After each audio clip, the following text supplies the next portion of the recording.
நான் இப்போ தக்காளி ரசம் பண்ண போகிறது எப்படின்னு பார்த்துக்குங்க. எல்லா பொருட்களும் இங்கே வச்சுருக்கேன். இது புளி கரைச்சி வச்சு லைட்டாக புளி கரைச்சி வச்சுருக்கேன். இது வெந்தயம், சீரகம், குருமிளகு, மஞ்சத்தூள், மிளகாத்தூள், தக்காளி, மல்லி இலை, கறிவேப்பிலை, பூண்டு. அப்புறம் இதை பொடிக்கிறதுக்குள்ளே தேவையான அளவு பொடிக்கிறதுக்குள்ளது வெந்தயம்,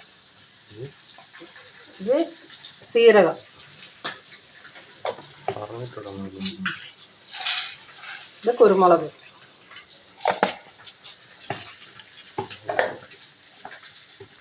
அப்புறம் ஒரு கொத்து கறிவேப்பிலை. அவ்வளோதான். பொடிக்கிறதுக்குள்ளது இவ்வளோதான்.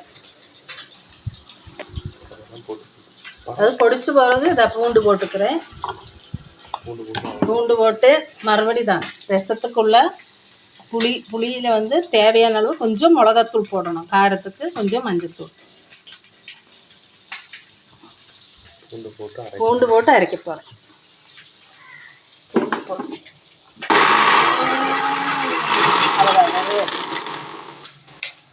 அவ்வளோதான், ஒரே அடி.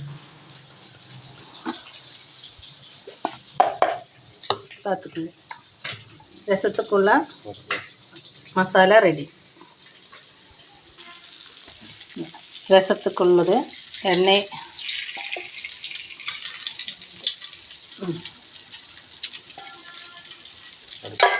2 ஸ்பூன் எண்ணெய்,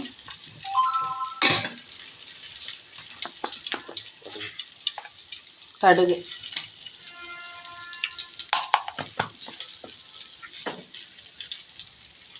கடுகு பொட்டுனது கறிவேப்பிலை போட்டுக்கலாம். மல்லி கருவேப்பிலை,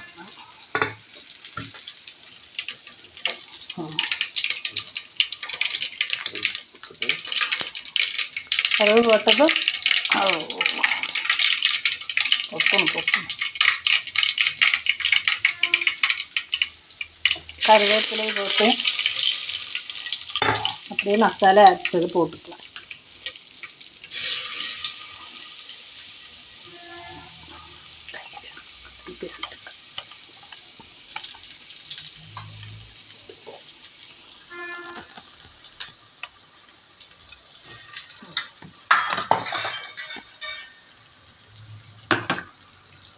மசாலா போட்டு நல்லா வணக்கிடுறது. நல்லா எண்ணெயில் ஒன்று வணங்கினதுக்கப்புறம் 2 மல்லித்தழை போடணும். அது எண்ணெயிலே போட்டு வதக்கணும்.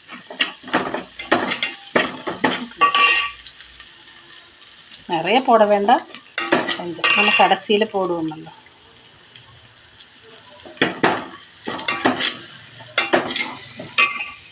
வாங்கினது தக்காளி தேவை. நான் 3 தக்காளி எடுத்திருக்கேன்.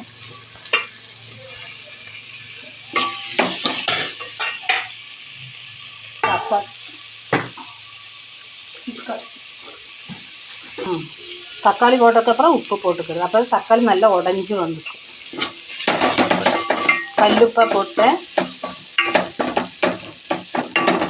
பொடியுப்பு பொடிச்சு வச்சது தான், கல்லுப்பை பொடிச்சு வச்சது தான் பொடியுப்பை நான் போட்டிருக்கேன்.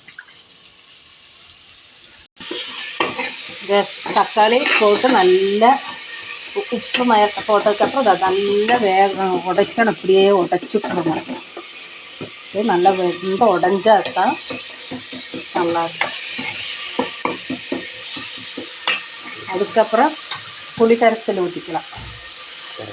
புளியில் மஞ்சத்தூள், கொஞ்சம் மிளகாத்தூள்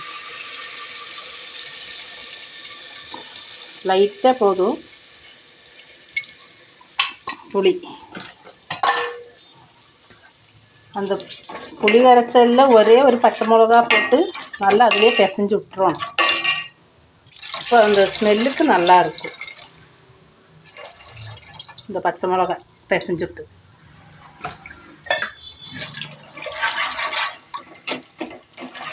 காயத்தூள் போடணும்.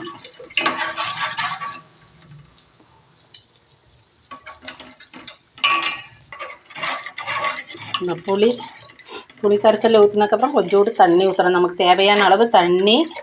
அது நல்லா லைட்டாக கொதி வரும்போது நம்ம மல்லித்தழை போட்டு இறக்கிக்கலாம்.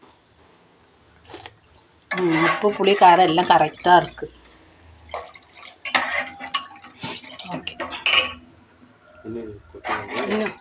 இனி இது ஒரு கொதி வந்தது இறக்கிக்கலாம். கொதிச்சதும் இந்த மல்லித்தலை போட்டு இறக்கிக்கலாம். அவ்வளோதான். அடுப்பு ஆஃப் பண்ணிக்கலாம்.